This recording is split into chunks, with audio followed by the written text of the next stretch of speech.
Assalamualaikum warahmatullahi wabarakatuh. And Om Swastiastu. I'm Ade Mulia from Metro TV, and I welcome you all to the most prestigious session of the day. This lady is the most unique person that I ever met as a journalist. And this lady is the most prominent minister in this government. She's a star, and everything she said became viral in social media. And you know, I think this Wonder Woman, I said again, this Wonder Woman is an innovation herself. Ladies and gentlemen, please welcome the Minister of Marine Affairs and Fisheries Republic of Indonesia, Susi Pudjiastuti.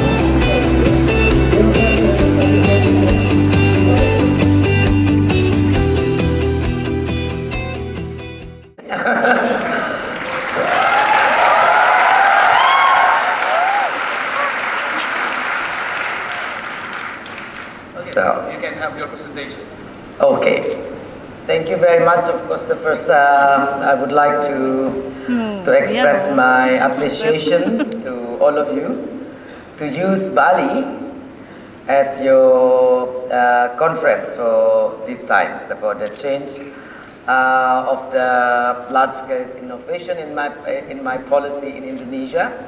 And I would like to share what I have done. It's nothing to do with periklanan, they say you say today. My field is perikanan, it's fisheries. So it's a bit similar. For Indonesian can laugh about, but periklanan is advertising and perikanan is fisheries. So similar but not the same. Anyway, so of course I have to say that I can come here because of my best friend, and he's really good on pushing and forcing people to come and doing what he wants. That Pak Tommy Suryo Pratomo. I was just arrived the day before yesterday in the evening, and then at the same night I have to fly to Solo, and he's keeping texting me since Japan if I can come to this conference or not. And I said, I will try my best, but I don't promise because I don't know how busy at the president's daughter's wedding yesterday in Solo. So, but then it's keeping texting. They're waiting. So, I think if someone marketing good, he is very good for that. So you should appreciate what he is trying to do to get me here. Incredible. But anyway, so I don't know if you all already know who I am, other than just Minister of Marine Affairs and Fisheries. So I was appointed 3 years ago by my President, Joko Widodo. I'm the most uneducated from all other ministers compared. So I don't know if you have already, my CV had been published to be read by all of you. My last education was 2nd grade of high school. And I was working on fisheries business for almost 30 years. And the last 10 years before I became minister, I was running a small commuter airline with 50 aircraft, flying around Indonesia, connecting the secondary city, remote area to primary city, or between secondary city to another secondary city. The company is not big company, it's not like a big airline. We do commuter, mostly cargo, and the people who really need to fly from one place to another, for the place that there is no other choice than just flying, or walking 3 days, or by boat maybe 2 days. That's the choice of the people. So if they want to be quick, then they have to fly with our little plane. The company flying almost 200 flights every day, having 160 pilots from 32 nationalities, So I live myself in a small village in the south coast of Java. So when Pak Joko Widodo appointed me as a minister, of course everybody was like, what? Don't you have other than her? We have 250 million population and millions of bachelor and diploma, and why should be her? So, and I can tell you, Pak Jokowi was telling me, we need a crazy person to run the job. So, Crazy or unique? I was mentioned gila. Gila, crazy. I was telling him, I said, do you know that people are somehow label me with sedikit gila? Yeah, negeri ini butuh orang gila. That's what he said. So the country needs a crazy personality, probably. That's what he means. So anyway, I had been posted as a Minister of Marine Affairs and Fisheries. Indonesia oceans is 70% of the country. So the fact is already very controversial for his choice to put me there. First, the lowest education. The second, the largest portfolio of Indonesia. Because 70% of our country is ocean. If you put again river, lake and everything, it's almost 78% of Indonesia are water. Anyway, realizing Indonesia has the second largest coastal line in the world after Canada, but our performance on export only number 3 in Southeast Asia, and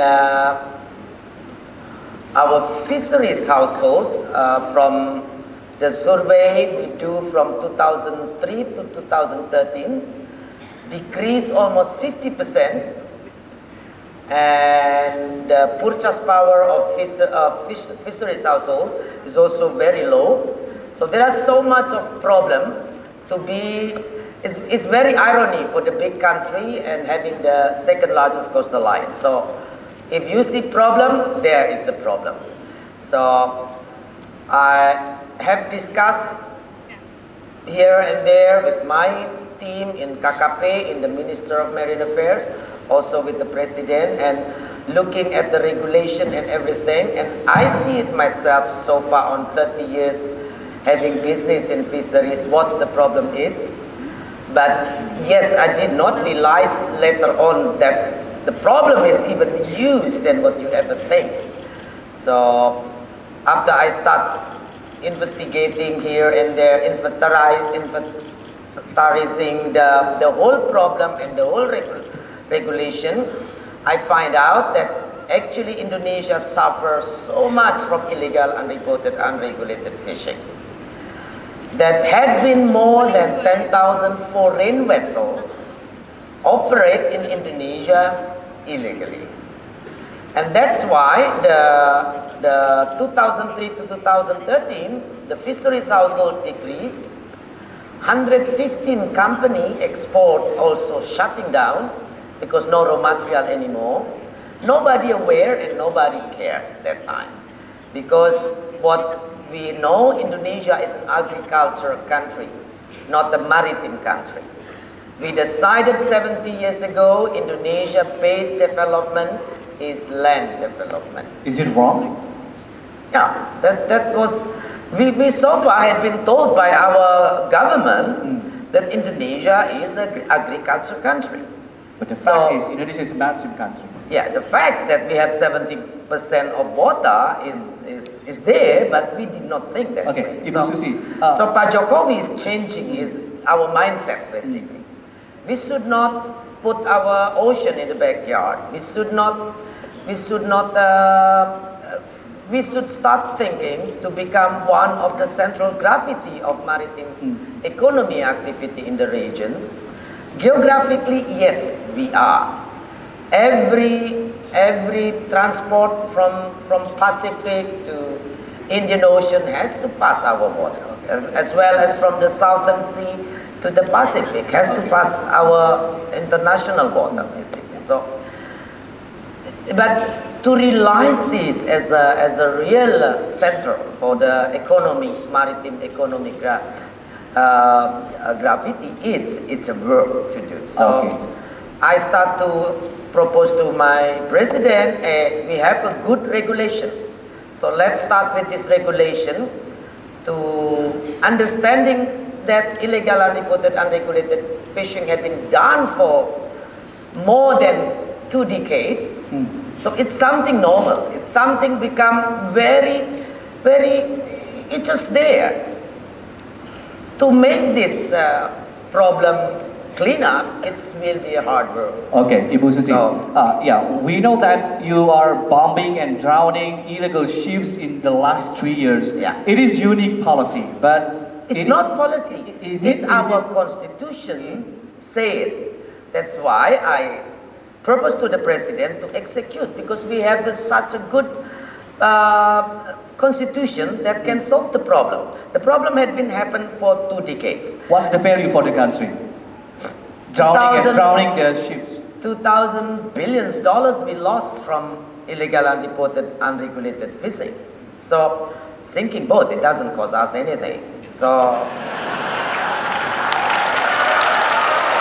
But it costs politically, and you face a lot of people who don't like you. Yeah, no, I proposed to the president and I said I will do it in the best I can. And I said, but you just have to back me up to my president. We have to do this. So we kind of make amnesty. There is nothing will be, we don't blame anybody. It's been happened for many years.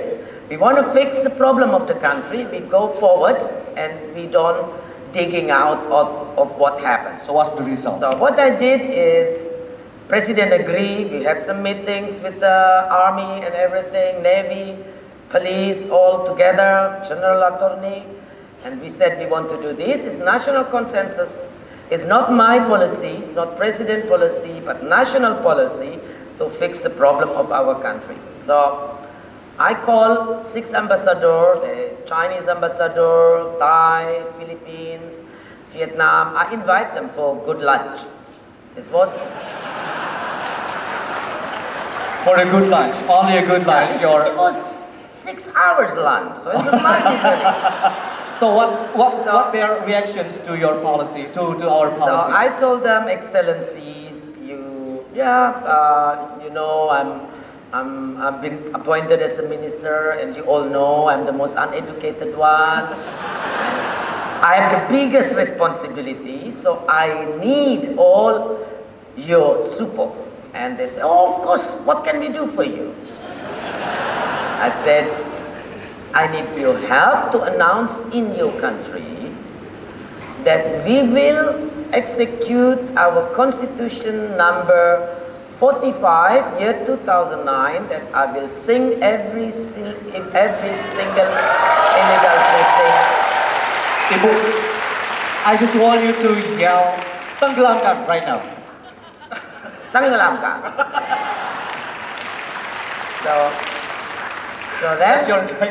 So then after that, I will do moratorium for ex-foreign vessel. So I'm not shutting down the whole vessel, just ex-foreign vessel, because that is the problem coming. So there are many, more than 1,300 licensed, foreign vessel licensed to fish in Indonesia water. But actually, in the reality, there are 10 times than that. So it's more than just 1,300. So what is the results from the last 3 years? The result, 2014, the stock of our fish, our MSY, so that MSY is the sustainable yield that we can harvest, was only 7 point something, I think that's 7.31 million tons. And now it's 12.54 million. And if you calculate $1 a kilo, that deposit increase of our fish is $7 billion more. And the cost of sinking boat, so the president is very committed. So he also found for us a task force where there I become the chief commander of the task force. We call it Task Force 115. And my deputy is the Chief of Navy, Coast Guard, the General Attorney, so we can execute things together, and the Marine Police. And we've been very successful. We spend maybe $2 million to $8 million every year, the budget for operating the task force. But the result, the stock alone is that, and then we also able to increase our fish consumption in Indonesia for almost 7 kilograms per capita per year, from 36 to 43 kilograms. If you calculate 7 kilo by $1 by 250 million, that's $1.75 billion. Increase without, in the same time, increase our import. The import is decreased 70%. So all numbers are very, very good. So now I try to promote to the world that combating illegal, unreported, unregulated fishing is actually very profitable business for every country. Okay, Ibu Susi, some people say that you are a Wonder Woman. Yeah, the problem is people make meme, you know, make a picture. Yeah, that's Where's the other ships? One month after I become minister, the first meme come out after I blow up one ship. Mana kapal yang lain? And I thought it was a good idea. So I'm asking my Pusdatin. Pusdatin is the communication section of our department. Can you make that spanduk big, 3 meter to 6 meter? And I said, hang it in every single office of ministerial and all over Indonesia. And first, my staff think I'm crazy. But I said, do that. So do you think you are a Wonder Woman? No. I'm just... So who you are? I'm Susi Pudjiastuti. Okay. Ibu Susi, managing 1,000 kilometers square of Indonesian Ocean is not easy task. Yeah. So what do you do in the last 3 years? I try to campaign my personal passion. Ocean is my personal passion. Campaign. To campaign, yeah. To campaign to the world, to everybody, to be aware that this planet is 71% are oceans. And if you're afraid of climate change, you care of rainforests, you care of any environment in land, which is only 29%. Our ocean is 71%. If things happen at our ocean, it's more likely to affect our planet more than anything else. And this, I think, is starting now, everybody waking up. Everybody now realizing India, Maldives, Fiji, Papua New Guinea, also Palau, now Ecuador, they all start waking up that yes, we did not realize there are so many illegal, unreported, unregulated fishing happening around our ocean. And this IUUF is not only just stealing your fish, they use a very destructive and extensive fishing method that's almost left nothing for the oceans. And second, they also become one of the vehicle of human trafficking, human trade. If everybody aware to watch the Google, the story of Associated Press that is released about Benjina, an example, the slavery and forced labor that's happened in one of Indonesia island by Thai company. So, and also many other, they're also smuggling economy goods, which is distracting the appropriate economy because they're not having custom clearance, they don't have tax declaration, they don't have anything, and they also can bring drugs and also arms. That's what it's, the ship coming to Indonesia, they're not only empty, they also bring things that they can sell here. And then they brought out from Indonesia is not only fish, but also endangered species animal, like birds, crocodile, kakatua, the parrot, the paradise birds from Papua. So anything that they can trade more exotic or more endangered species, more distinct the species, it's more expensive for them. So they basically ban for your country illegal, unreported, unregulated fishing. And I try to promote this, and now everyone is starting to engage. And many Africa, South America, undeveloped country basically has this problem because they don't have the capacity themselves to exploit their oceans. So they allowed by selling the concession. The problem is with the concession, they buy you one license. But in the sea there are 10 boats, the same color, the same name, the same size. And 10 of them. This is confirmed by, I'm calling the businessman one by one, the agent who had been running the illegal, unreported, unregulated fishing in Indonesia. I asked them, hey, how many duplicate you do from the license you buy? Yeah, sometimes 3. I said, I don't believe it. Sometimes 5. I don't believe it. Yeah, can be 10 sometimes. So, if we are selling 1,300 licenses, so at least it's about more than 10,000. And that was so far fishing in Indonesia water. And now with the deterrent effect we got from sinking the boat is almost none, but yeah, maybe 100 to 500 average every day. They're still coming to and it's so funny to see the pictures of satellite 2014.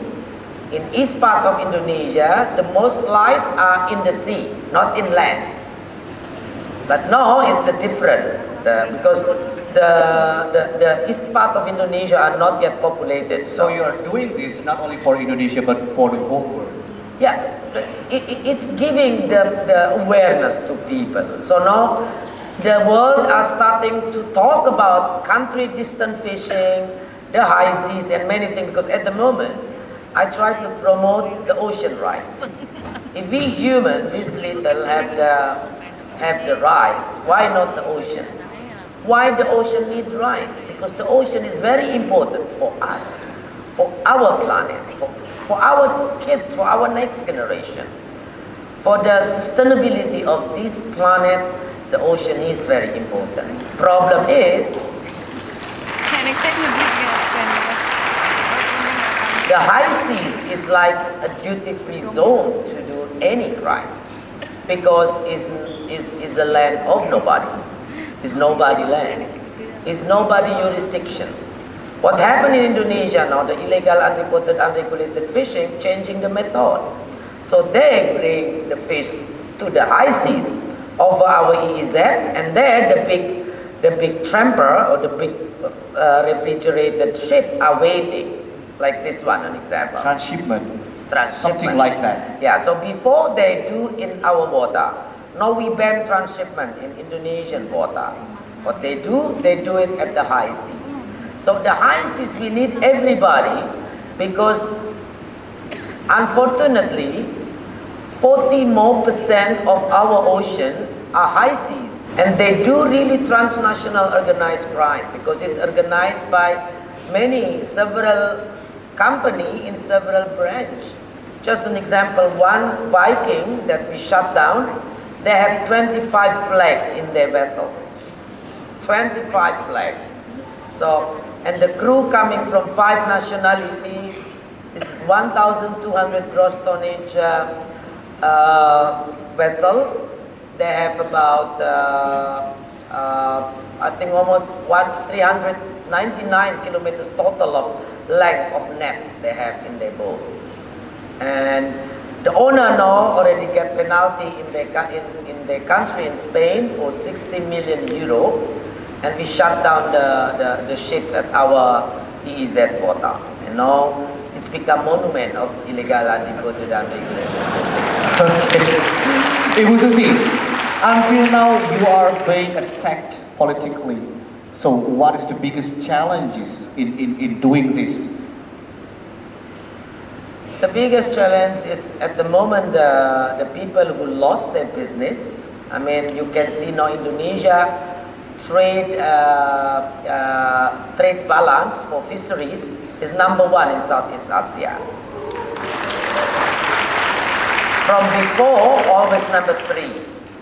So there are companies who do illegal, unreported, unregulated fishing in Indonesia, from Thailand, from Philippines, from China, who lost a big fortune, a big margin that had been having it for decades. Of course, they tried to lobby political connections and everything, and they tried to campaign, also, of course, over media, that what I did is bad, is disconstructive to industry. But the increase of catch, that's actually seen to us, so to us that it's the opposite. Now the fish size is bigger. The catch is 2-3 times more than before. That's the picture. Yeah. Okay. Lobster in Aru Islands, Baramundi in Merauke. Maybe you can tell us and about there this. is one video actually if I can ask Sika to just roll it. Okay, please. In Kaimana, it's as depth as 1.5 meters. On the next slide, maybe. The people can catch chakalang or the bonito, skipjack, and such a fish. That is very phenomenal. That means it's so much of a fish out there, and you can see from the stock. And the stock is calculated. Also, the biomass of Indonesia water is increased almost 300%, where in many other countries is decreased 3 times faster than in Indonesia. In every country, other country, every fishing fleet are basically scrapped down. So from 1,000 boats can only left 500. And Indonesia now have a chance to increase the numbers of fishing vessels to 3 times more than before, which is, I think, it's very phenomenal. For the people who understand biomass, I mean, this you can see by satellite, by the research, the color, the chlorophyll, the plankton of Indonesian water right now is 3 times more fertilized than before. Only in 3 years. Yeah, because it's not yet too late. Okay. But when it's too late, then it's almost impossible to recover. And I think when nature resources is the renewable natural resources, you appropriately manage in sustainable manner, I do believe the result will be more productive. There's no other result for restriction, limitation, regulations you put into renewable natural resources is just will result more productivity. Okay. Why? Because they will replenish, they will multiply. If you give them time to recovery, they will breed more kids, more babies tuna, more babies fish, and the baby will also breed again. So that's why it's very important to sustain the natural resources. Ibu Susi, we already see the result of your policy. I mean, but the other side, a lot of politicians want you to leave your position right now. If they do that, it's okay. I mean, I understand, but people are also know, because I open publicly what is the policy. I campaign it, I promoting it, I put all the meme. I mean, I don't take it as a joke or as what, but of course people taking it more into fun side. But it is very serious work. It is very, it's also possible life threat. But that's it. We want to protect the sovereignty of our fishery stock, of our fisherman household, of our future of nation, because Pak Jokowi vision is to put the nation future at the ocean. So we have to protect that the ocean is continue sustaining its productivity. Otherwise, we cannot do that. how much is the potential, economical potential in Indonesian Ocean? For fisheries alone, possible 2,000 to 3,000 sustainably to harvest every year. Every year. $1 billion, yeah. Wow. So, and that's what we have right now. We're exploiting it, about the number. So, but the good thing of fisheries, if you manage appropriately, it will continue. Oil and gas, that will be finished. Forest is gone. Coal, it will be finished. It takes millions of years to come back. But fish, you can always taking it by appropriate regulation, not overfishing it. Then you will have it continuously for the next generation. So, Ibu Susi, talking about innovation, what is the innovation that you have already done in your ministry, and what is the next innovation? I don't feel it that's an innovations. I just think that's an appropriate thing as a government officer, as a minister, to put is an appropriate and right regulation, so that the people know what to do and what not to do.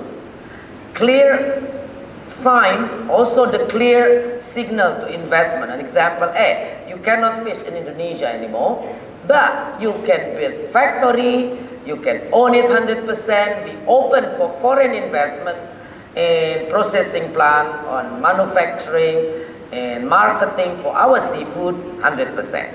But fishing, it's Indonesian business. That's clear regulation that we put. The second, what I see is also, you had been asking me the challenge. The challenge because the illegal, unreported, unregulated fishing had been business for many people too. They get the security management fee, they get the administrative management fee, and so on. So these things is also need to be addressed. But once you are consistent and you open it, you're more transparent, you advocating it by campaigning it more, promoting it appropriately, I think now the people are aware.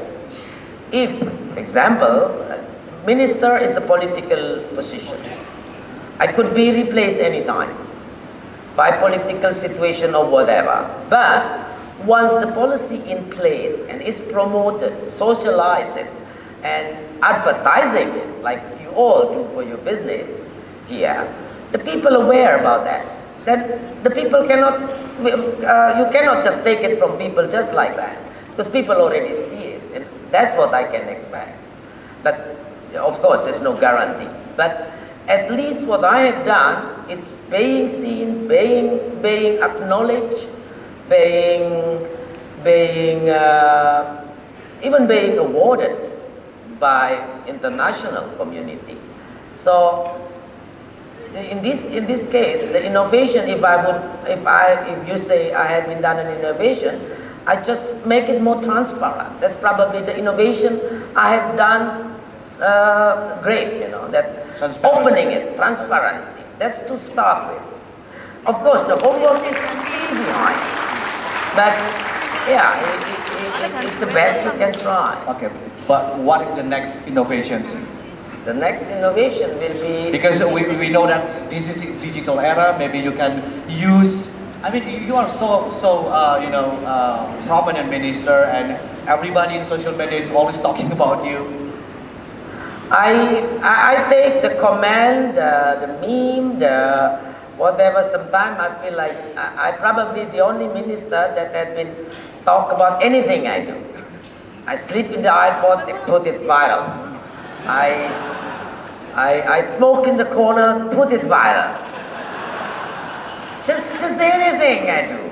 So I sometimes feel my privacy gone. But in the hand, I try to use it as promotion for me. So, for socializing the program. Yeah, socializing the problem. Not for me in manners of private popularity, but more into my program. I think everything not tenggelamkan, like sink it. That's become a national word in Indonesia. You don't have boyfriend, think it. You don't eat fish, think it. Jomblo. Yeah. You don't study, think it. That you will see in all Indonesia, Facebook, Twitter, everything. Instagram. Yeah. So Instagram. People ask, oh, my boyfriend doesn't want to eat fish. Can you sing them? Yeah. Things like that. So it's amazing how digitalization's engaging people.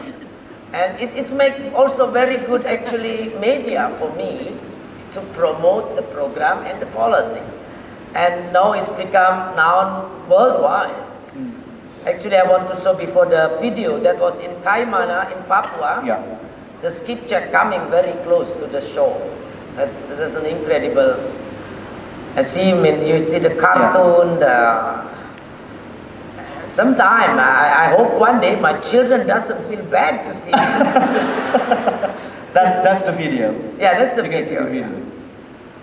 So this is also viral on Twitter, if I'm not mistaken, right? Yeah, the people send it. So the people are reporting it to us voluntarily. They make this video and sending it to my Twitter account.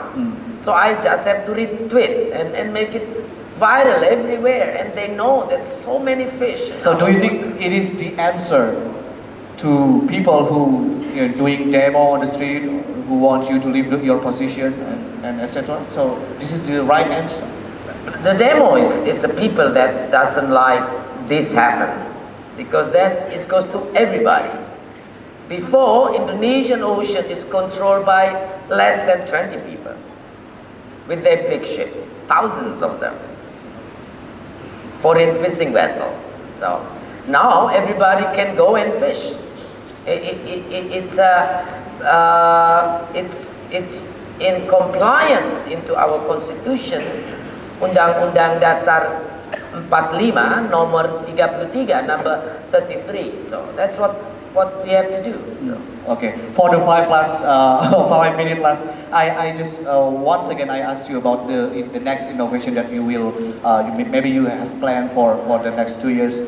We want to keep reforming to direction sustainable fishing, responsible fishing, more aquaculture in more environmentally friendly management. So because there are many aquaculture that's not friendly environment, that actually destroyed a lot of mangrove, an example. So that's the innovation, more on increasing our productivity without taking too much from our natural resources. Because I thought that you will have your own YouTube channel with your own vlogs. I mean, The people doing it, don't you see so many videos of me singing and everything? They put clip of this on that together, and they do it, and I don't have to pay. They do it. People do it. Okay, one last question maybe. There are some people who wants you to be the next vice president. What is your comment on that? No, impossible.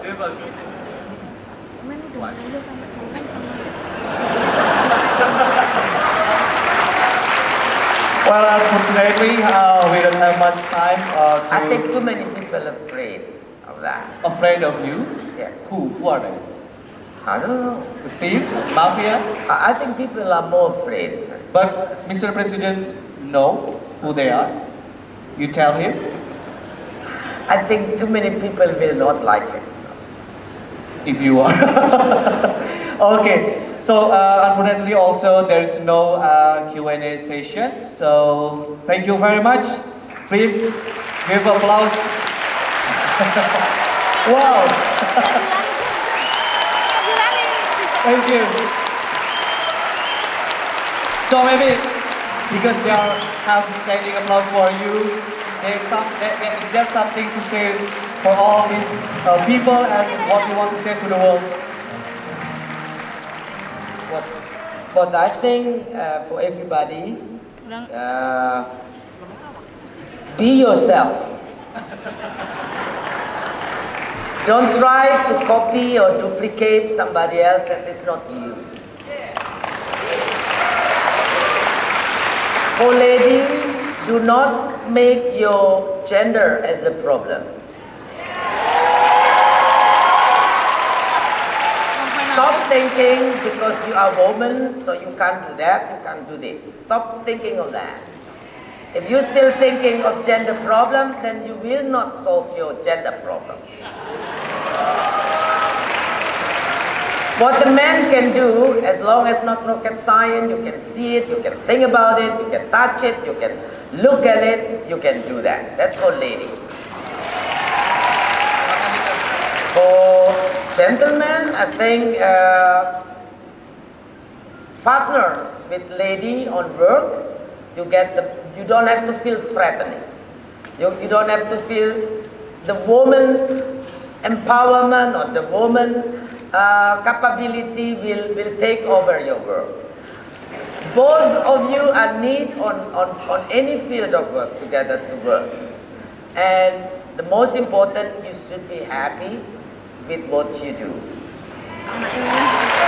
Because once you're happy, you will do the things easier and with more power. But if you're not happy, you don't have power to do things. So if you're not happy, go. Take other job. That's what I know. If I'm not happy, I cannot do my job.